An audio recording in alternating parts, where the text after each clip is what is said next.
Hello, and welcome to another, well, possibly bite-sized episode of Casting Views to tide us over for the holidays. But, well, as you may have heard from that chuckle, Lou's back. Lou, say hello, because we've all Hello, missed you. I am back. How are you feeling? Feeling better, not coughing every like 3 seconds. I don't know what it was in the UK, but we had like this weird bug going around that made everyone feel shivery and gave them a horrific cough, which unfortunately I was affected by. But no, I feel much better now. Haven't coughed. We've just had what is a quite nice Christmas, so yeah, all is better again. Yeah, we're recording this on Boxing Day, and so yeah, I was around yours yesterday. Yeah, we were due to do an end of year episode, which you were substituted by Antonio, so he stepped Oh, in. it's becoming a regular thing. Antonio's just like the third host of Casting Views at this We point. we did joke that we think, or I think, he is the cause for like illnesses and injuries between us. Yeah, convinced. He's a common factor. But you're feeling okay? Yeah, feel good, feel good. Well, as good as I can do. Before we go into like the main aim of this little snack size episode, if we're talking about Christmas treats and stuff, probably not had a chance to hear it yet in the episode. I spoke about this was our first full calendar year. So just was there anything for you like a highlight and something specific you want to do next year or you'd like to do next year? I think I told you what I would like to do for us next year. Yeah. But is I, there anything for the highlight for you? highlight. I think some of our collabs have been brilliant this year. Yeah. This year, yeah, this year. Yeah. But we've had so many good characters come on. It's been difficult, I think, to pick from all of them because everybody's been brilliant, but in kind of like a uniquely different way. Like you get your sugar coated murders on, and they are just like rampant fun for what is for us 2.5 hours, but for you guys probably 1 hour and 20 minutes that are listening to it. You get Antonio on, and he speaks in a way that is so beautifully eloquent about so many different things that I just feel Yeah. like the knowledge has blown my mind. So yeah, it's been really good. Super familiar with the Wilsons, brilliant as well. Really enjoyed those episodes. So I think the collabs have been really good, and we've had some really good chats with people as well. Yeah, and what about next year? I mean, I told you what I said for me was we'll take the art one out the way, but I said one is for us to record an episode actually together in the same Yeah, room. yeah. And I mean, like I said, people, we do meet up with each other. We just don't record the We podcast just together. never record them together. Yeah. Um, And I'd like to do something on the road. Yeah, I think maybe along the same vein then, I think some video stuff would be quite cool, even if it's just us recording an episode together in the same room, but also physically putting video out of us having a chat. I think that'd be quite cool. We'd have to put our ugly mugs on video though, unfortunately. So it'd be hilarious when we get our reviews after an episode like that aired, being like voices for radio, faces for radio. But yeah, we'll go on the road. We'll do some cheese rolling events. You can sign up for that, and I'll cheer you on. Um, And the other thing, if you've not heard it, we were talking about Antonio and I were talking about Sugar Coated having done a book, and I think Antonio mentioned he'd like to do a book. So I said, right, we're going to up the ante, and I think I said 2027, the Casting Views film's coming out. Yeah. We need to have like a full production, like a full feature length film, basically by 2027, which I think is achievable. Yeah, I think so. I think so. Yeah, right. So anything else you want to say? Sort of Christmas, did you get anything decent present wise? Or No, you're do you old know? now, aren't you? Yeah. I'm starting to get to that age where like I'm not a child anymore, so presents become really boring and functional. So like, I did get socks. Like this is a Okay, staple yeah, of you becoming an yeah. adult is socks. But no, yeah, it was just little bits and bobs really. Didn't get an alive cat, obviously. Oh, No poor no no Billy. Chris Rip, no rip, Christmas miracles there. rip But no. Billy, rip Billy. And But you were no. ill. And I was ill, yeah. Couldn't have been any fucking worse, really. Socks and being ill. But no, it was good. It was good. Okay, right. Let's get to what we were going to do part of the episode last week. And we thought, well, we can get a quick episode out on this. The World Cup is now over. The World Cup is over. It turned out, if we take everything out that surrounded it, it was actually a bloody good tournament, wasn't it?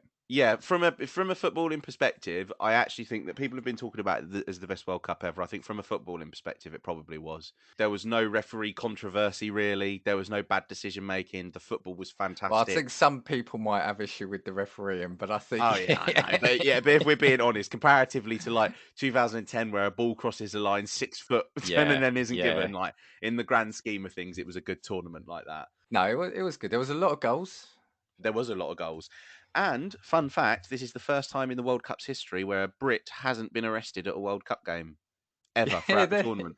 This is the only World Cup where no British people have been arrested. well, there you go. That's a record, right? It is, yeah, yeah, that's what I mean. It was good Do we tournament. think that's because of the alcohol ban at the stadium? I think so, yeah. Or the fact that if you did want a beer and did find somewhere that was being sold, it was like £12 for a can. But yeah, I think that's probably contributed. Yeah. But yeah, we had quite a few shocks, which we'll probably talk about as we go on. And there was also some, especially in the group games, there was actually some exciting games, especially in the Yeah. last round, wasn't Yeah. there? Yeah. 100%. It was brilliant. Yeah, and a cracker final. But anyway, we'll go on. So let's talk about what you did. The whole aim of this is we set you a Oh, task, yeah. and I told you, here's where I have to hold my hand up. I told you I scored you, and I realised I did for the group stages, but I must have got, or I must have said, tell you what, I'll come back to it because I knew we weren't going to do it for a week, and then I forgot to do everything after the group. So you've got a score for the group games, okay? And That's that's it. fine. Well, in reality, the group games are useful because I guess there's more of them, and the knockout rounds are just you're either right or you're wrong, aren't you? Yeah, yeah. And I hope I've got these right, but I'm sure you'll correct me if you remember. So I actually think you did bloody well. You did bloody well. So we start Group A. You had Netherlands and Senegal 1-2, and the actual was Netherlands, Senegal 1-2. Yeah, I think it was a relatively easy group to predict. I think that the who was it, Qatar got absolutely whipped in this tournament. First team to lose their opening game, first team the first hosts, sorry, to lose their opening game, first hosts to not progress through, first hosts to get lose all three group games. It was a bad tournament for Qatar fans. Yeah, anything else about that group itself? No, Brian, no, the Netherlands looked good. I actually did think that in our predictions, I said that Memphis Depay was going to score a lot of goals, but I Yeah. don't think he scored Yeah. once. It was actually Cody Gakpo that got a lot of the goals for the Dutch. So yeah, I was coming to that. I was coming to that. But yeah, okay. So, Group B, you said England, Iran. It was England, USA. So you got the top one right. do you know what it was? Is I thought that Iran would get out of the group. I just didn't expect them to have such a bad opening game. And then after that first game, they were decent. Like they beat the Welsh. Did they draw with the USA? They finished on 3 points, so they must. No, they lost to USA. I think it They was one lost to nil, US. wasn't it? Yeah, Yeah, tight game. I just thought that they would have come out and performed a bit better. I think maybe had they not have played England in the first game, who were out rampant looking for a big win, if yeah. they'd have played Wales or the USA first, I think they might have got out. But yeah, I'm disappointed for them. Didn't your own keeper get substituted off because didn't he get concussion in that game against Yeah, England? I he think did. by his own player, His wasn't it? own player. Yeah, he'd like knocked his own, like he'd like broken his nose or something, and he by his own defender. But yeah, it was very unfortunate for the Iranians. And I'm going by memory on this because one of the things was that it already seems like a lifetime ago because the Premier League restarted today, didn't it? So It did. Yeah. football's already back in terms of that.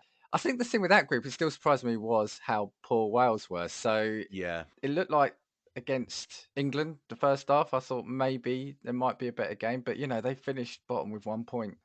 Yeah, it was a horrific shame, and I think it was the first time in 64 years that they've been in the World Cup. Disappointing tournament. You'd want to forget it, to be honest. It was just bad all round for them. And yeah, I don't know why, because at the Euro 2016 they got to a semi. They weren't bad in the last Euros. They kind of looked all right, but I think it's just an aging team. Gareth Bale's kind of on his way out and doesn't have that Yeah, same like yeah. mercurial ability that he had maybe even a few years ago. Yeah, it was a really bad shame from them. Also And the disappointing for the England Welsh, to be fair. USA, yeah, and the England USA game was quite good, wasn't it? Was it 0-0 in the end? Yeah, England USA was actually a brilliant game, much closer than expected. And I imagine that the American newspapers in the morning turned around and were like, USA wins 0-0. Because that's what it was. I think in 2010, when they played each other, it did actually say in the front of some American newspapers, USA wins 1-1, which I thought was brilliant. And funnily enough, for all of the Americans, you maintain your record of never having lost to England in a World Cup tournament, That's true, actually. Yeah, yeah, yeah. and of the three occasions in which you've played, having beaten them back in, I think, was it the 50s? Was it 1950? I think. Yeah, it was a So good yeah, game. It was a yeah, good game. It was a good game. Group C, Argentina, Poland, and that's what you had. yeah. So I well think that done this on that. one was well, Argentina I had to get deep anyway, and I think Poland and Mexico were my only two ones that could be switched. Again, quite disappointed that the Mexicans didn't get through on the basis of their last game because they scored an unbelievable free kick from like 40 Yeah. yards. It was obnoxious. And I think they just played better football than Poland. It's just, by virtue. I think, did they go through on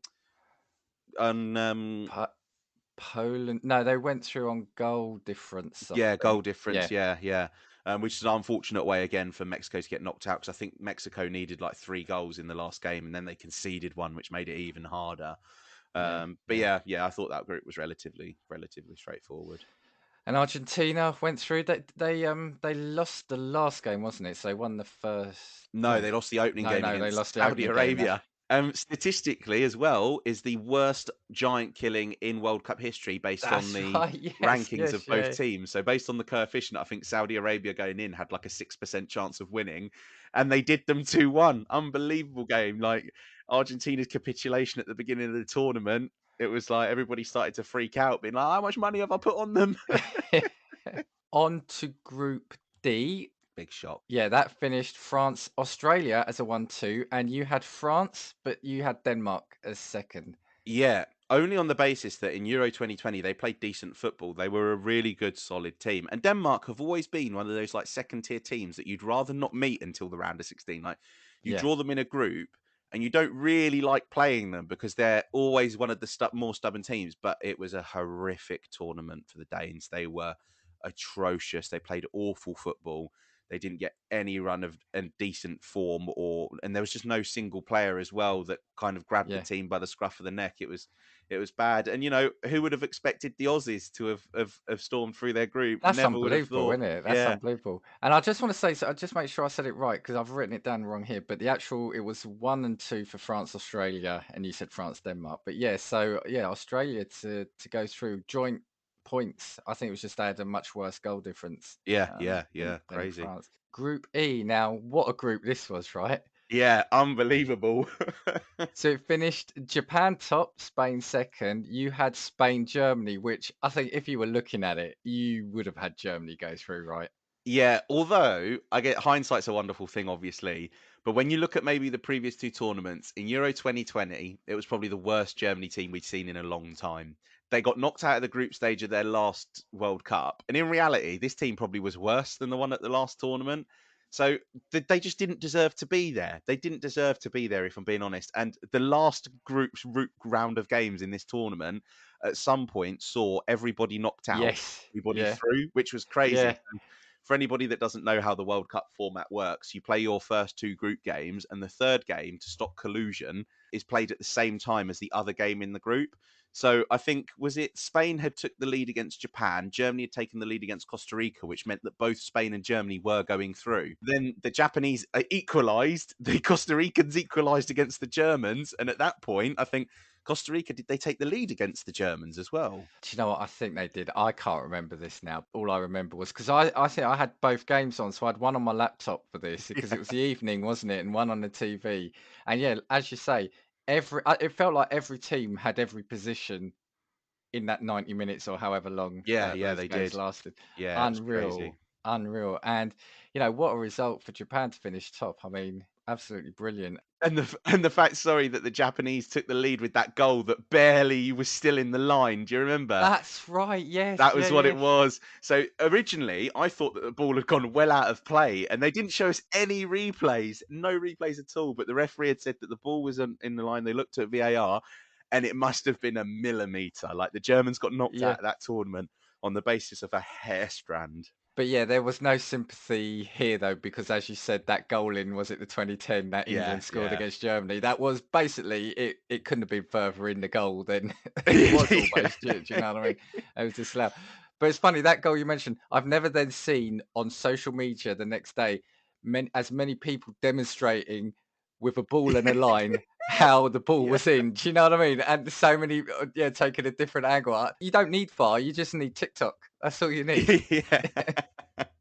Group F. Now, this was again one of the biggest shocks, right? Yeah, So, yeah. Group F 1-2 was Morocco and Croatia, and you had Belgium and Croatia. So, on that, before I hand over to you, absolutely Belgium, you'd have had hands down to go through. Yeah. But secondly, Morocco, eh? What a tournament.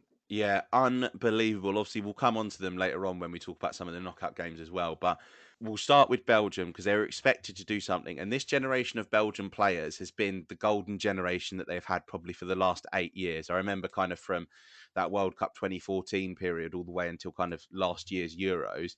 And do you remember when we were watching Italy play Belgium, the moment that we thought Italy could win the Euros was when they were 2-0 up against Belgium? Because Yeah, Belgium yeah, were the number one rank in the yes, world.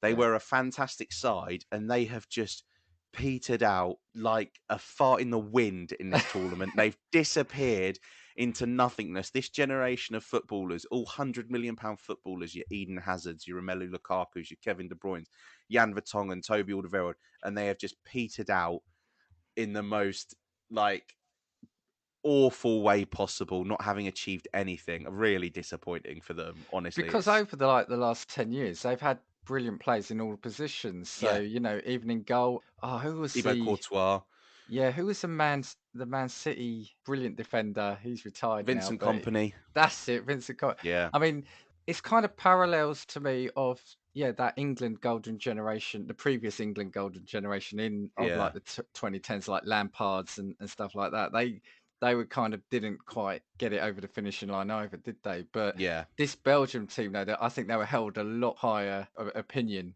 and most people would have had them winning a tournament. Yeah, this is the thing. They had such good talent. Yeah, it just all went really, really, really wrong for them. I mean, Kevin De Bruyne, midway through the tournament, came out and said that he didn't think that they could win anything because they were too old, which Yeah, created a lot of disharmony. Because I think the goalkeeper then came out and said that he'd punch up anybody who'd said that about the from at the camp. Yeah, it was just a lot of disharmony, and I think that there was so much expectation on them, and they just couldn't live up to the expectation. Unfortunately, Belgium unfortunately kind of dealt with that same issue that maybe England have had, where they kind of meet someone who's a big boy and they get battered. It's just unfortunate that they're kind of end of their cycle now, and they're just completely struggling to yeah. kind of find any It'll be decent interesting result. to see, yeah, what happens to Belgium Yeah, now. 100%. Yeah, but Morocco, credit where credit's due, Oh, top of the absolutely. group, Sorry. Yeah, yeah. finished the group undefeated. And they were really the team that ignited a lot of the interest in the tournament. Yeah, brilliant. But they have some brilliant players like Buffal, Ziyech, Hakimi. We know well because he was at Inter for for a little bit as well. Some great players, and their goalkeeper as well, who we'll come on to. But yeah, it was a really really Yeah, good tournament yeah. for them overall. Right, move on to Group G. So this was a Brazil Switzerland 1-2, and you had it down as Brazil Serbia. Do you know what it was? Is I just thought Mitrovic had been really good. Vlahovic at Juventus, like it had such good goal scoring talent, and again they just had a piss poor showing. Really strange for me that the level of talent that Serbia had, the fact that they qualified in the first place, meant that they had something about them. But yeah, poor tournament from them. Think we have to give a bit of credit to the Cameroonians as well for beating Brazil in their last game. Yeah. Unbelievable showing. I think their striker that scored the goal took his shirt off and got a second yellow and got sent off and then just Yes. didn't care That's because right. they Yeah, beaten yeah, Brazil. Like, what does it yeah. matter?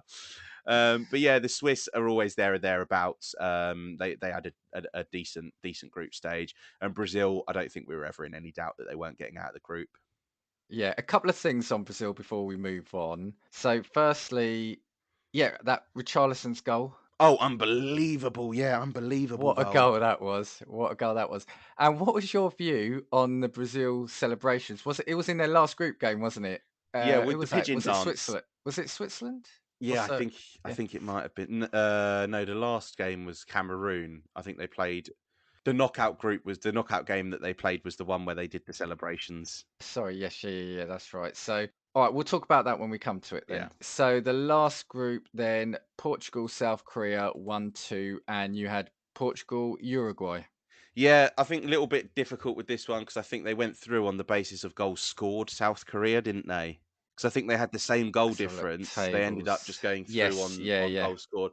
So, it was a difficult one. Uruguay just didn't look very good though for all the talent they've got. And also, can I just say Luis Suarez looked really unfit. Really unfit. Like he looked like he'd turn up and he'd just been on an all-inclusive holiday for like 6 weeks. He didn't look on the pace at all. And I know that he's starting to get a little bit older, but my God, it just wasn't a good tournament. Darwin Nunez couldn't hit a barn door with a machine gun. That last game in that group as well, it could have been anyone at any point, I think, as well, couldn't it? And I Yeah, remember Some people I was working with were really pleased though that Uruguay got knocked out because do you remember it was I can't remember what tournament it was, but do you remember when Suarez handballed it on the line? I think it was against Ghana. Actually, it was against Ghana. It That's was right. against Ghana. That was 2010, and that was the quarter final because it would have been Ghana's route to the semi that would have taken them through. But yeah, I remember seeing afterwards the Ghana fans were just like, "We're going home, but we're taking Uruguay with us. Suarez is Yeah. coming home with us." Even though I think Uruguay beat Ghana in Yeah, that yeah. game. Yeah, I remember a lot of people being so pleased about that because yeah, of the injustice that had happened in the previous tournament. That was the group stages. Yeah, you did pretty well. So you got Group A spot on, you got the winners of Group B, you got Group C spot on, the winners of Group D. Group E, you had Spain, but not in the right position. Group F, you had one out of the two, Croatia. Group G, you had one out of the two, and Group H, you had one out of two. So I think it was a bloody good showing. I Yeah, think it's it's not bloody good bad. No, showing. yeah, it's not a bad showing. I don't think, considering like I guess you're always going to get your upsets, aren't you? So last 16, you had might not be necessarily be in the right order, but you had Netherlands, Iran. I think it was actually Netherlands v USA, but you did predict Netherlands to go through. Yeah, yeah, that's right. I can't really remember much about that game. I'm not sure. It was probably too What, the much in it. Netherlands USA? Yeah. Yeah, so it finished 3-1. I think the Netherlands took a 3-0 lead. The Americans pulled one back, but for me, whoever the Netherlands played in that game, if we were expecting someone, not England, to come second, I think the Netherlands were going to cruise through, didn't we? We thought. You had Argentina, Denmark with Argentina winning. It was Argentina, Australia with Argentina winning. So again, Yeah. you got that. And I'll go through these. If you stop me at any point, if you want to talk about any of these, you had England, Senegal with Senegal going through, but it was spot on. It was England, Senegal, but England won that one. Yeah. That one I remember messaging you at the time. That was a funny game, wasn't it? Because I think Senegal came out blazing, didn't They they? did. They came out like Yeah, they wanted to kill England off immediately. yeah. And do you know what it is for me? With the round of 16, I expected there to be at least one shock. So for me, it had to come in one of the games. And I just thought to myself, Senegal are African champions. If there's going to be any smaller nation, quote unquote, that is going to pull off an upset, it will probably be them. But England dealt with them very, very well. France, Poland with France going through, and that was Yeah. spot on for the and spot on with the result. Right now, you talk about the upset. So it was you had Spain, Croatia. Now it was Morocco, Spain, and yeah, Morocco went through on penalties. Yeah, really good showing. I mean, they controlled Spanish well. I think that the Spanish had their first game where they won 7-0 against Costa Rica, and everyone thought that they were going to play really good football. And I did as well, to be honest, I can't lie. But they really kind of faltered. I think that the team is too young. And Morocco, defensively, were unbelievable in this tournament. Like, Yeah, they barely conceded any goals, and they held so firm, such a good unit. And they deserved the win. Spain took some of the most awful penalties I've ever seen in my life. They took horrific penalties, and they just didn't deserve to be there. To be honest, yeah. Morocco was well deserved win. I know it's on penalties, but they deserved it. They deserved it. Well, Morocco, they only had one goal against them in the group stage. And if I remember right, yes, they didn't concede in the last 16. They didn't concede in the quarters. And well, they obviously got knocked out in the semi. So yeah, they did fantastic. So yeah, that was the upset. Then we come on to another one. Brazil, Uruguay you had with Brazil going through. It was Brazil, South Korea with South Korea going through. What do you think about oh, no, I've got that wrong, haven't It I? was Brazil going through. Sorry, I was just sitting there being like, no. Yeah, I don't know what I've done here, so I'll say that again. So, don't worry, Lou, with some editing, nobody will know I've made a complete mess of this. So, it was Brazil, Uruguay, you had with Brazil going through. It was Brazil, South Korea with Brazil going through. So this was the celebration game, wasn't it? Yeah, they did like the pigeon dance, didn't they, when they were winning like 4-0 against What South was your Korea? view on that? I'll tell you mine afterwards, or I'm happy to go first, but I've got opinions on that as well. Okay, so I don't really mind, to be honest. The Brazilians have always done it. They did. Did you remember the rocking the baby? Yep, They do like yep. the samba dancing. Yeah, the whole pigeon thing's stupid. Do I think you should have done it when you're 4-0 up against South Korea in a World Cup? No, probably not. If you've gone 2-0, you've won the game. Yeah, fair enough. But I think 4-0 was a little, or when it was was it 4-0 when it happened? I think it was a little bit disrespectful. But I've not really got a major problem with it. We know what they're like. They love the samba dancing. It's just the way the Brazilians are. And we also kind of love them for it. Like if they'd have done that to the Germans, do you think anybody in this country would have cared? No, So, this is the thing. my view on it is that I wasn't against them doing it. like you said, I think doing it on the 4th goal felt a bit much, Yeah. I think. But for me, what I didn't like was the manager getting involved in that Yeah, one. yeah, yeah. Now, people on the radio were trying to defend, saying you don't know why they did that. Might be a reason. For me, I don't care. I think the manager doing it just feels there's a bit of a line that was crossed. I don't know why. It just feels unprofessional for the manager. Yeah, I think as well, that's probably why in, like, the UK, like a lot of people have got criticism of Jurgen Klopp because 'cause he'll, like, run up and down a touchline and, like, he ran on the pitch to celebrate with, his players when they, like, scored a last gasp winner or something against Everton or whatever. But yeah, I can understand why people think that. And also, he's like a 60-year-old bloke. Like, you should be more composed. You're at a World Cup and you've not played anyone big yet. So yeah, if you go out and slam Argentina 4-0, pigeon dance over everyone, like honestly, you can do whatever you like. But it's South Korea, it's the quarterfinal. You've still got games to play. You should be careful, which we'll get on to. Well, yeah, and I wonder what happens to them next. I think I've really got myself messed up. So you had Belgium, Germany, but it was Morocco, Spain, which I Yeah. think we discussed one on penalties, and the last one you had was Portugal, Serbia, with Portugal going through. It was Portugal, Switzerland, with Portugal going through. Yeah, it was an absolute massacre. The Portuguese scored 6 goals. 6-1, wasn't it? Yeah. Yeah, it just wasn't a challenge for them at all. Although Cristiano Ronaldo was benched for this game. That's right, and that's when it kind of all started, wasn't it? And people were Yeah, saying maybe that's the best thing they did. yeah, yeah. Although foreshadowing, we'll see. Okay, so into the quarterfinals, you had Netherlands, Argentina, with Argentina going through, and that's exactly what happened. And this was a fiery game, wasn't it? Yeah, it was. And you know what? A lot of people blamed it on the Argentinians. However, the Dutch have always been dirty. I really didn't like the narrative that spun around the Argentinians. The Dutch have always been dirty. If you Google, and you can Google this in your free time if anybody's listening, or if you're listening, Google it now, the Battle of Nuremberg, you don't get some sort of World War II historical page. You get a game between the Netherlands and Portugal in World Cup 2006 in which 22 yellow cards were handed out and 4 players were sent off. And the Dutch, if we remember right, if we remember again, in 2010, Nigel de Jong nearly tried to kill Yeah, Xabi Alonso with a kung fu kick. Mark van Bommel, yeah, the Dutch literally came out to kick the utter shit out of the Spanish in a World Cup final, and it's happened again. And I just thought to myself, the Argentinians committed less fouls, but got booked more. The Dutch got like 30 fouls, I think they conceded, and like seven yeah, bookings. They were really dirty. It was also unbelievable because the Argentinians took a 2-0 lead, and then was it in the 101 in the 10th minute of stoppage time, the Dutch scored their equaliser, I think, wasn't it? I'll find that out. Because I think it ended on penalties. So yeah, sorry, it was Yeah, so it was one Argentina scored in the 35th and 73rd minute, and then it was the 80th. They equalised, so it was 83rd minute for their first goal and 90 plus 11 minutes for their second. and the thing is, there was only 10 minutes of stoppage time on the board, so they'd played the Yeah, minute. It was yeah, a free kick, unbelievable. And if you're Argentinian, you must have thought they're going to snatch it away from us at the yeah, death. But the Argentinians dispatched their penalties. Emi Martinez put up a good goalkeeping performance, yeah. and Lionel Messi got into it with the Dutch manager during the interviews, That's which right. was Yeah, also quite yeah. funny. But yeah, great game. My thing on this was I didn't see it, and I thought, yeah, it looked like it was the Argentinians had big, but then I think I saw some highlights, and there was something with the Dutch player earlier on. And was this the game? Was it the Argentinian player kicked the ball into the Dutch He did, yeah. Paredes. reserves, Yeah, wasn't it? yeah, he Yeah, did, yeah.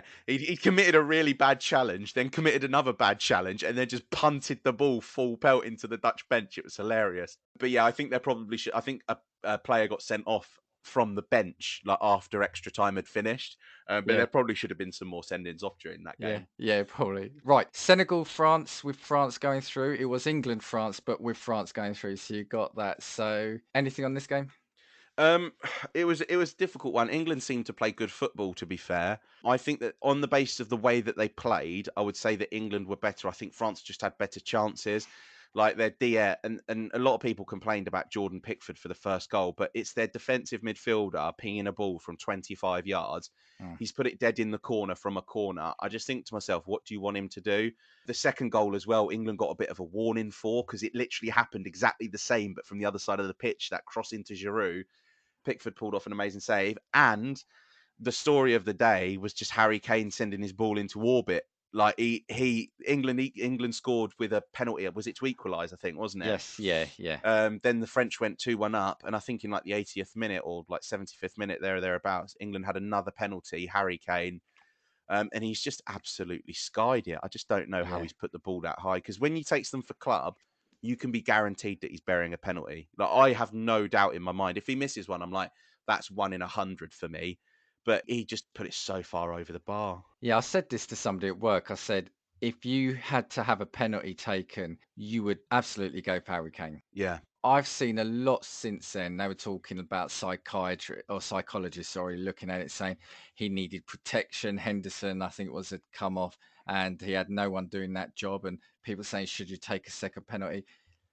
People throughout history have taken more than one penalty in games and scored them. And yeah, spoiler alert, Mbappe in the final scored yeah, three penalties, yeah. He did. and Yeah, each and every one he looked calm as fuck. Do you know what I yeah, mean? yeah, He missed a penalty. I think it's as simple as that. I don't yeah. think he should be blasted for it. And in the end, these things happen. It's a penalty. Maybe the only thing you could argue was he going through. Should he put it in the same place or not? And Yeah, and this is the thing, like the greatest players in the world have missed them. Roberto Baggio handed bad Brazil a show. World Yeah, Cup in the World Cup final, like that he single-handedly dragged Italy kicking and screaming by the hair to that World Cup yeah, final yeah. and was the one that put the trophy in the Brazilians' hands. I think, yeah, he's whether the pressure's Gareth got to him or Southgate not. missed an important Southgate, penalty. yeah. Waddle. Yeah, Waddle, yeah, my God. There has been huge players that have missed them. Messi's missed penalties. Ronaldo misses penalties.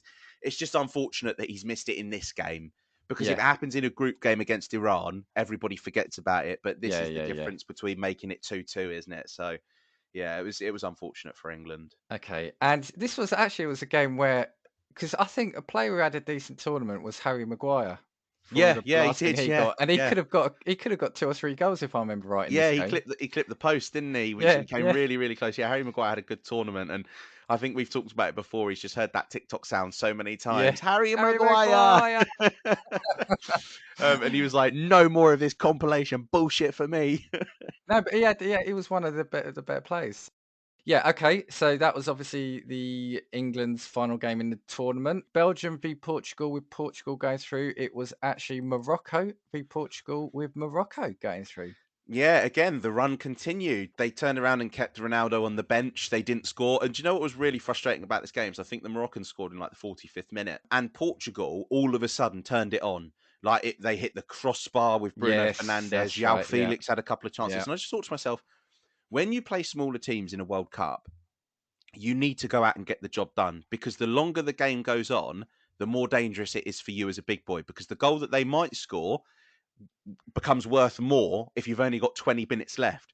And Mm. that's what they failed to do. They were one of the big teams that failed to get the job done early. The Argentinians, they go and score two against Australia. The French scored their three against Poland. England scored their three against Senegal. Morocco were huge underdogs. They do not have the quality that Portugal had. They shouldn't have won that game, in reality, if we're Mhm. being honest about it. But it's because Portugal did not go out to turn around and be like, we're going to put it past them before they get the chance. And then Yeah. Morocco holding on for 45 minutes is so much easier than them having to hold on for 90. And the Portuguese just couldn't get through. The Moroccan defence held firm and they deserved it. Again, Yeah. Cristiano Yeah. Ronaldo came on and had 20 minutes, I think, to make an impact. Now, if you were asking the Portuguese manager if he would have wanted to have started Cristiano Ronaldo, I probably would have said yes, because in reality, if you didn't, if imagine if England had not started Harry Kane against the Yeah. French Yeah. Yeah. Yeah. and had lost, that would have been the criticism. Because if you have your best players, you should play them. I know that form Yeah. counts for a lot, but your best players are your best Yeah. players for a reason, you know? Well, there was a lot going on with him as well, wasn't there? There was like a supposed falling out, I think, with him. Then there was the whole falling out with the club and him being released Yeah. from his contract. But yeah, that's probably another episode. Right. The semis, I think we can gloss over because I think it was fairly standard. So you had Argentina, Brazil, which would have No, been you had, a lovely one. No, I yeah. Oh, think you, sorry. Yeah. no, sorry, you Yeah. had Yeah. Sorry, I Argentina, did. Brazil Yeah. Yeah. with Argentina, but it was Argentina, Croatia with Yeah. Argentina going through. And you had France v Portugal with Portugal going through, and it was France Morocco with Morocco seeing the end of their tournament against France with a 2-0 defeat there. Sorry, did we talk about Brazil versus Croatia? Did I miss that one out? I I'm think we having missed a Brazil versus Croatia. Sorry. that was When it. you Well, said that that, I was was in like, the in the quarterfinals. Okay, yeah. Yeah, well, it's Christmas. I've had too much to eat and drink. So. but yeah, anyway, oh my God, the Brazilians got beaten by the Croatians. Apparently so. Yeah. And sorry, because we were going to talk about it, weren't we? Because that's why they got their comeuppance for Yeah, the whole chicken that's dance right. thing, Yeah, yeah, yeah, yeah, or yeah. pigeon dance. Yeah, it was a game where the Croatians are a stubborn team to play football against. Technically, they are quite good players. The Croatians have always had decent teams as well. They're a team that are kind of, again, one of those ones that you'd rather avoid if you had the facility in favour of someone like a Canada or whoever it might be. Um, but I think it was a little bit of Brazilian arrogance, to be honest with you. I think the Brazilians went into this tournament and they were favourites because they're always favourites, and I've Mm, never understood why. Like, the team is young, right? They've got very inexperienced players comparatively to the teams that were maybe in 2006, 2010. I didn't expect Brazil to win this tournament. I didn't think that they would win this tournament. And I think that the arrogance got to them. It went to extra time. Neymar scored his goal in the 115th minute, or 105th minute, sorry. And they had 15 minutes to play, and I think they thought they'd won it. They had 15 minutes to play, and the Croatians were never going to give up, because for the Croatians, it is do or die for them at that point. They scored a deflected equaliser in like the 117th minute, and then Brazilians missed their penalties. So for me, I think that they were well deserved to get knocked out by the Croatians. It was a bit of arrogance, and also it serves them right for dancing on the South Koreans at 4-0. yeah, the thing about Brazil, and I think I can't remember if we said it in our preview of the tournament, but there are a couple of teams like Brazil, like I think Argentina, who live off, or even sort of Germany, who live off their previous accomplishments. Yeah, yeah, I think with Brazil, you could argue they did look good in a few, in a couple of the games. I mean, against South Korea, they looked brilliant that first half, anyway. yeah, And in one of the group games, or a couple of group games, they looked good. They did look good going forwards, and Richarlison did look like he was on, like he wanted to do some damage in this tournament. yeah, But yeah, like you said, I think it's two things. Yeah, maybe there was complacency, and two, Croatia are a stubborn and a good team, but yeah, you couldn't have written it better that they did all that dancing and there was so much criticism of the dancing against South Korea to then get knocked out in the next game. yeah, yeah. You couldn't write that, could 100%. you? And maybe we underestimated the Croatians because they were finalists 4 years ago. They Yeah, lost a yeah, final 4-2 against France, but they were finalists. So, yeah, yeah, yeah, I think that the Brazilians were also a younger team, and I think it was just a bit of arrogance and complacency that got to them. yeah. Right. Now you can go to the semis. Well, no, we've done the semis, haven't we? Yeah. So Argentina 3, Croatia nil, France 2, Morocco nil. I can't Yeah, mess this up now because there's only 2 games left. So the third place playoff was Croatia 2, Morocco 1. So Croatia finished third. yeah. And the final, which we'll talk about, it was Argentina, France. I think you had the final to be Argentina, Portugal. With Argentina, I think you went for the romantic element there, didn't you? To put Yeah, Portugal I in. do want to Yeah. caveat it. I did say if you believe in football romanticism, it will be Argentina, Portugal because it's set up for them. Reasonably, I would have Which would probably have been said great. France. Which, Yeah, it would have been fantastic. But reasonably, I thought France were probably going to get there, but I can't yeah. change it now, can I? So Yeah, it was Argentina, France, finished 3-3 with Argentina winning on penalties. Now, I'll talk about my experience of the game because I was out, unfortunately, during the game. But what a final, though, eh? greatest World Cup final ever. It's Yeah, not. I don't think there's even a doubt. It had 6 goals, absolutely everything. Yeah, 6 6 goals. goals in a final, and you know what? Argentina. I think I sent this around in a work sweepstakes email at the end because I was organising it. I turned around and said Argentina played the perfect game of football for 80 minutes. It's just unfortunate that the referee blows after 90, Yeah, because yeah, for 80 minutes, every pass out of the back line where they were under pressure was accurate. They didn't miss a pass. They didn't pump the ball forward once. Everything was calm, collected. It was the perfect game of football for 80 minutes, written in the stars. Leo Messi lifts his trophy. And then it was capitulation. It was yeah. crazy. Just to clarify, so Argentina went 2-0 up in the 23rd minute and then the 36th minute. Then France equalised within a minute or 2 minutes. There was a Kylian Mbappe goal. It was a penalty in the 80th minute, and then he scored in the 81st minute. 93 seconds between the two goals. Then Messi got a goal in the 108th minute, and Mbappe got another penalty in the 118th. So I mean, excitement, man. Eh? Yeah, it was crazy. It just see for me going into this tournament, I thought to myself, Argentina were the Copa America champions, and for me, European football at the minute is a bit rigid. Like, the European teams are all a bit stiff, I think, with the way that they play football. Like, they're not very like they can't change up the system and be free flowing like a lot of the South Americans can be. Because if we're going into a tournament, if we're being honest, I'd rather play a Poland than a Chile. I'd rather play a Serbia than a Paraguay because the South American teams are more dangerous. But yeah, Argentina played a perfect game of football. And then it just felt like all of a sudden Mbappe had turned up and was just going to rip the dreams from all of the football. And he His was second goal, unbelievable. that equalising goal, Yeah. what a goal.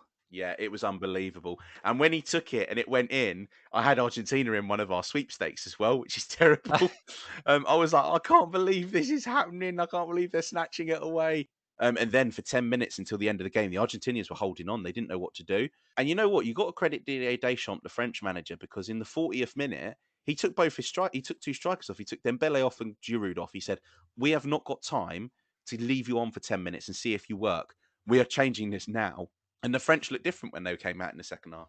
Which is a criticism I'm now seeing retrospectively of Southgate, saying that his game management and substitutions isn't where it should be.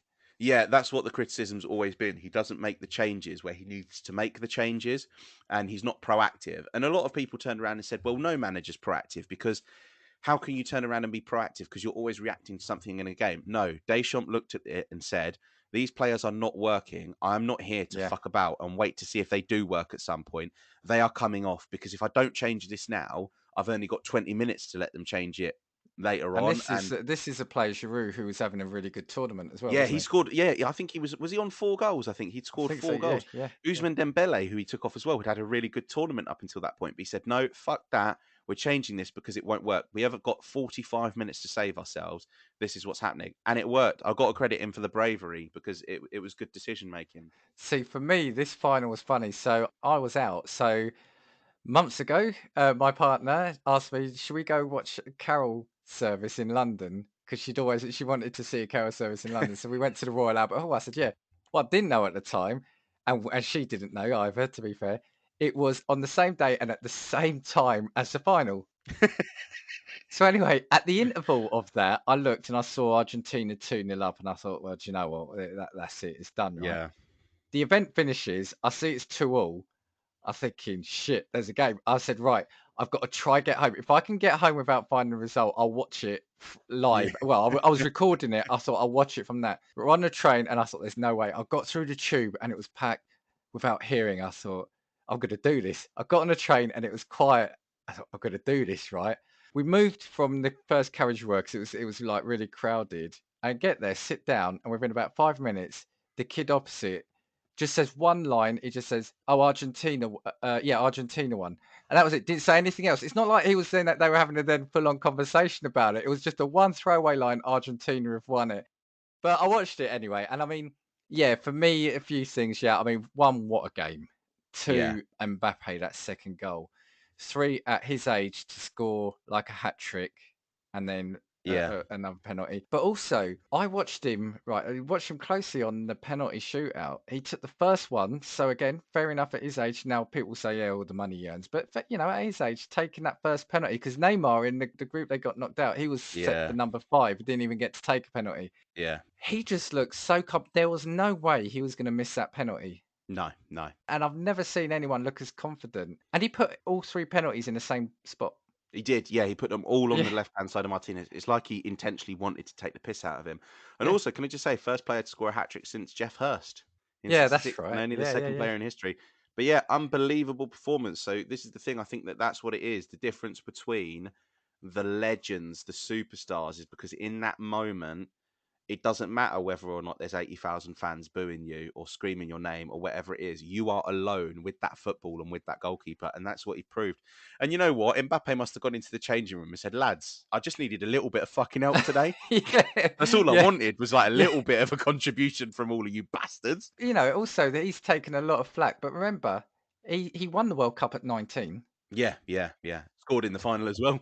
Yeah, yeah, and he scored 4 goals. It'd be interesting to see what happens to him in the next sort of 10 years now. Just the last couple of things from me on this. So obviously seeing Messi lift a trophy, there is something about I think a lot of people, even if you don't necessarily if you don't like Messi, you either have to love Messi or Ronaldo. It reminds me of there's a tweet that goes around sort of about the internet and how toxic people are. And it's like if you say you like pancakes, it must mean you hate waffles or something Yeah. like that. Do you know what I mean? Yeah, yeah. It's like I live in a world where I can like both of those players. So to see a player like that lift it, there is something quite nice about it. Yeah, again, for me, it's just the football romanticism. Like, this is going to be controversial. Croatia and Morocco get into the semi-finals. I didn't like. I desperately wanted both of them to get battered because it's great for these minnow teams to have cup runs. Like we love it, don't you? You see, like a West Brom go deep into a cup final, or you see whoever it is. Denmark last year at the Euros. But I want to see the best players in the world play each other. And there's an argument to be said that, well, those players have got there, so that's the way it is. Yeah, I agree. But Morocco played defensive football. Croatia Yeah, played crap defensive football. yeah, It's yeah, not yeah, entertaining to watch. Would we have enjoyed seeing Brazil play Argentina more so than Croatia getting battered in that semi final? Of course, we would have. yeah, But for me, it was a case of I want to see the best players play each other and win things. And for me, Messi lifting the trophy, I love Cristiano Ronaldo, but the best player in the world, right? And this is the thing. There's going to be a lot about that whole goat debate. Lionel Messi is a more technically gifted footballer than Cristiano Ronaldo. It's just a fact. It's like how Maradona is a more technically gifted footballer than Pele. That's just the way it is. But yeah, it is just football romanticism at its yeah, pinnacle, isn't it? Like seeing yeah, him lift that gold trophy, there is nothing more for him to achieve. That is, and this is the thing, it depends on the way that you look at football. If you look at football like a layman and you think, oh, it's just a sport, or if you look at football on international football the way that I do, because it's art, it's magic, it's 60 million people's hopes and dreams all on a person's shoulders. For Lionel Messi, that is the statues, that is legacy, yeah. that is the history books, that is him in instead of the picture of Jesus on the walls of Argentinians, Jesus comes down and the picture of Lionel Messi goes up. It's the replacement of Maradona. That's what it is. It's Well, for dreams. me, it's one of those things. It's like now it'll be for Ronaldo now, but it'll be if he didn't win it, it'll be well he never won the World Cup. He could be the best player, and I'll talk about him as one of the best players, but he never won the World Cup. Yeah, Do you know what yeah. I mean? That's what it would have been. So yeah, I'm happy for that. Just a couple more things for me because I had the intention of this being a snack-sized episode, and it's gone into a full-on episode. I didn't realize that Salt Bay was an Argentinian sub. What a knobhead. What an utter dickhead. Like, oh I my didn't realize. God. Yes, so I didn't realize he was a sub for them. It was just awkward as all fuck. And he like full on posted them with chest, like on his Instagram account, as if no one would bat an eyelid. Like, motherfucker, who are you? Who are Yeah, you? Like, yeah. why are you here? Literally trying to drag Messi back, wasn't it, to get the picture of him? And then he does that salt thing on the tournament. I mean, on the trophy. He did his Yeah. salt. I mean, Honestly, come on. you could play a really good game where it's just like name a celebrity more random than Salt Bae to have been there, and I'd be like Ian Bill from Yeah, EastEnders. yeah, Like it was just the most random selection of celebrity, and somebody described it, and they were like, this is what we do for modern celebs that come from the internet. We make them feel more important than they are. Like yeah, yeah. it is the biggest achievement in a footballer's lifetime to win the World Cup. Sometimes for your Spaniards, your English fans, it's the biggest achievement of any football superstar in your country to have achieved that. And he's turned around and taken viral videos of him pretending to spread salt on a trophy that he's not supposed to touch. I've always had a problem with that because even before the tournament, there was a promo that was filmed with a load of big players from each of the nations looking at the World Cup. The only players that touched it were Mbappe, because he won it 4 years ago, and Sergio Ramos because he won it in 2010. None of the other players touched it because it's not yours to win. It's the reason that a player from the winning team brings the trophy back to the tournament, the next tournament. It's the whole like because it's privilege. That's what it is. It's And he's just turned distasteful, around. isn't it? Yeah, Yeah, it's and he's treated it distasteful. like a fucking statue on his mantelpiece, like an utter weirdo. I think what it was is not so much that he was on the pitch, it was he was making it about him. Yeah, yeah, Because if he was there just in amongst the celebrations and he was on there looking around taking pictures of everything, it's one thing. But yeah, he was trying to drag Messi back to take a yeah, picture with him. The salt thing on the trophy is making it about him. yeah, yeah. And this moment isn't about you. And afterwards, if you've seen on his Instagram, right, he actually posted a video afterwards of him with Messi in one of his restaurants. I don't know whether or not this was after Yeah, the World yeah, Cup. And I just thought to myself, I was like, you've posted that video to make it look like you and him are friends, but it's not exactly. his camera crew. It's not the Yeah, friends that are with him that are yeah. taking videos of that. It's the people in your restaurant.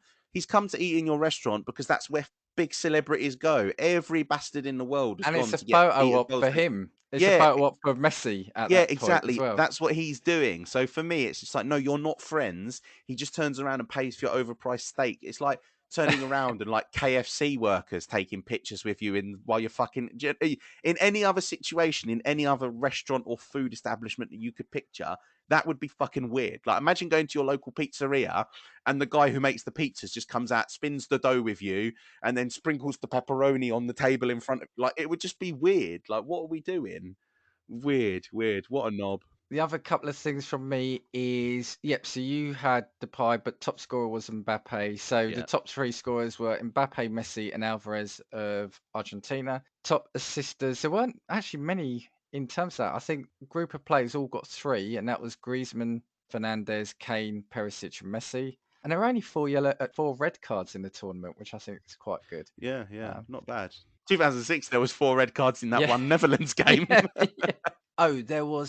There was one team. Was it Holland who did that cheeky free kick? Yeah, that was against the Argentinians to It equalise, was wasn't Holland, it? yeah, Yeah, where they just rolled it. Normally you take a shot and they just rolled yeah. it to the first player. So that was And then do you know what was hilarious is the Portuguese tried to do it in their game against Morocco to equalise, and it was just intercepted immediately by the Moroccan wall. It was such a hilarious fail. It was brilliant. yeah. So that was it. So I think firstly, well done to you. I think you've done a bloody good attempt at predicting that from the start. And yeah, I think overall it was an enjoyable tournament, wasn't it? Like I said, it had it all. It had goals, it had a few shocks, it had a few surprises. There was entertainment, and yeah, you couldn't have wanted a better final. Yeah, yeah, but yeah, honestly, best final of all time. I think it was a really good tournament.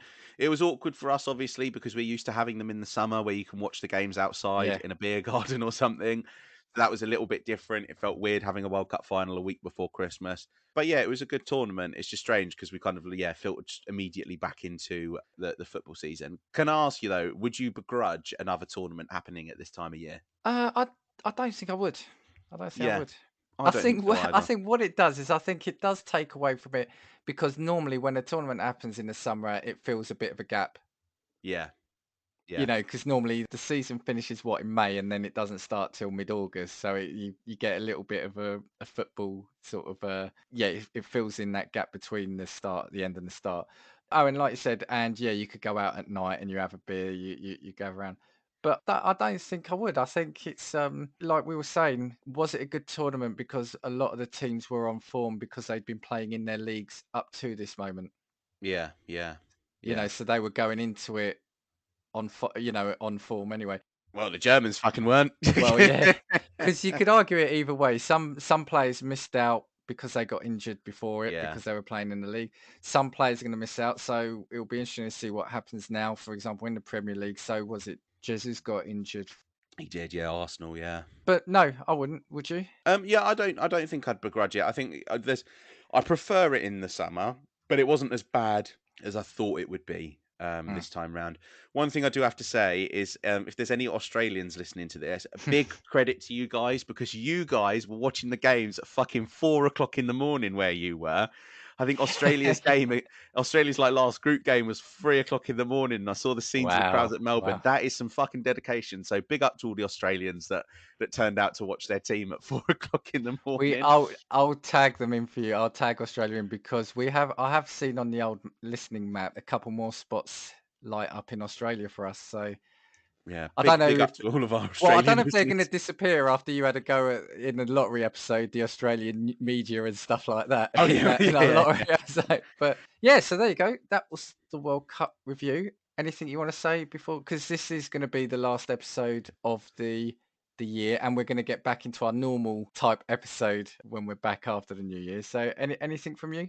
No, it was a really good way to end the year. I think with like a sporting event like that. It was quite It's a like one cool of way those to year in finish. reviews, sport in Yeah, reviews. Yeah, yeah, it yeah. was. It was like finishing off the calendar year with a really cool tournament, which was quite good. But yeah, no, it was brilliant. Argentina finally lifted gold since Maradona did it in '86. Messi becomes. They're considering putting him on money. If you've seen in Wow, wow. Argentina, No. which is cool. Imagine that, like you're a footballer and they're putting you on the fucking currency. Like we wouldn't have done that with Beckham or Magic Rooney on the ten Yeah, pound note. yeah. All right. Do I ask you to throw this at you then? This grenade at you right then. Does this settle then the debate between Messi and Ronaldo? I think that if we were, I really love Cristiano Ronaldo only because I like him being a bit more arrogant. I've always liked players like Zlatan Ibrahimovic because of their characters. Messi is an extraordinary footballer. Like I said, I think technically he is the best footballer that's ever lived. In terms of like social impact as well, I think that he's there. I think that was there a debate to be had previous to this? He's won more awards. He's got a better game per goal ratio. Messi was probably clear anyway. I think that this finishes the debate in the context of, the greatest player of all time. However, if you look at the impact that Cristiano Ronaldo's had, and that's the thing for me, like I think I like Cristiano Ronaldo more because he's had a cult, like as a person or as a player, I guess. He's had more of a cultural impact. Like he speaks English in his thing, so he's easier to relate to, isn't he? Yeah, And when you look at Portugal, prior to Ronaldo playing football, Portugal had only qualified for 2 tournaments in their history, and they have qualified for every single World Cup tournament since he's played football. Like, there's a lot to be said because no one thought Portugal were a big team in the yeah, 90s because they weren't. But yeah, now you don't want to play Portugal because Cristiano Ronaldo has elevated that entire nation. So for me, I like both players. I think Messi is the best that has ever lived. I think that yeah. Maradona is a second, and Ronaldo maybe comes in third in that debate. But yeah, in terms of impact and footballing impact, I think Cristiano Ronaldo's has probably been astronomical. This is what it is for me. I think of the two, I love them both. Difference for me is Messi seems to be a bit more of a quiet player, if you Yeah, know what I mean. And Ronaldo is all it seems to all be about impact. And I think it's that arrogance, which yeah, some people will think arrogance. I think it's confidence. yeah, I agree. And he just wants to do it all the time, if you know what I mean. Yeah, I think that's the difference between the two of them. He comes across as a lot of people don't like Ronaldo because he's not Messi in terms of temperament. yeah, Now, I would say, does this settle the debate? Is always a difficult one because it's all about the team you play with as well. I don't this is think true. Yeah, anyone's ever, who's going to think Portugal, like you've just said, basically, no one would ever have had Portugal to potentially win a World Cup. no. But Argentina, you think with the history, you think they would do it at some point. Well, historically, Argentina have always been a successful national team. They've won 13 Copa Americas. They've won Yeah, 2 World Cups before Messi. Him being a part of an Argentina team that won one wasn't going to be a surprise for me. They've already played in another final because Argentina have always produced amazing footballers. When you look at the Argentinians, you could probably pick a world 11 that could of just Argentinians that could compete with any team that has ever existed. When you look at Portuguese players historically, Eusebio in the 60s, Deco, Figo, Paulo Futre, and that's it. And then Cristiano Ronaldo. You can't pick the superstars that existed because he changed a generation of Portuguese players. And I think that moving forward, he's probably the inspiration for kids in Portugal training harder because they want to be him. I think that 20 years from now, the effect that Ronaldo's had on Portugal will mean that Portugal remain one yeah. of the top footballing nations as opposed to dissipating again. Because you look at the kids that have come out, like your João Felix's, even Bruno Fernandes is a bit younger. Rafael Leao has come like huge strides with Milan. They are producing world beating talent now. And they weren't doing that in the 90s. They weren't doing that in the Well, let's see. Watch your space. Watch your space. yeah. So, Um One last thing, ending on a hot take. I predicted Argentina to win this tournament. Can we just accept that? no, it's not a hot take. I said I think you did bloody well. I think it was through the groups and your predictions there. So next tournament, I'm coming for you for some accumulators. Okay, I'm going to predict next tournament. It's going to be France are winning the next tournament. It will be 3 World Cups in a row with 2 wins from 3 finals. It will be France. And the only reason I say that is because the French had about 12 first team players or six first team players around. No Benzema, no Pogba, no Kante. I And just want these to French players are really good, but just very, very young. I just want to say to our listeners, we do not offer betting advice. Yeah, yeah. However, I'm going to be following Lou's advice in the next tournament. We're gonna Right. get we're gonna get next episode. Hi, welcome to an episode of Casting Views, sponsored by Paddy Power. Right, we have to go. Anything for anyone listening? Anything you want to say before we go? No, no, I think I'm all well cupped out, all footballed out. If you don't like soccer or football, hopefully you're still with us. So thank you for sticking with this episode. Like I said, we'll be back. I'm not sure when we'll be back, if it's going to be like the first or second week of January. Keep an eye on social media. I have got an idea for a theme month, which Lou, I've got to tell you about, but I've got an idea for a theme month to come back with. So we'll have a look at that. If you like what you hear, please do subscribe, leave a rating or a review where possible. It does mean a lot to us. You can get us at Casting Views on Twitter or castingviewspod@gmail.com. Do drop us a note if you want to be on the show, you've got a suggestion for a topic, or you just want to say hello.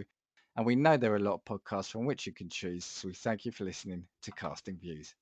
Two, three, four.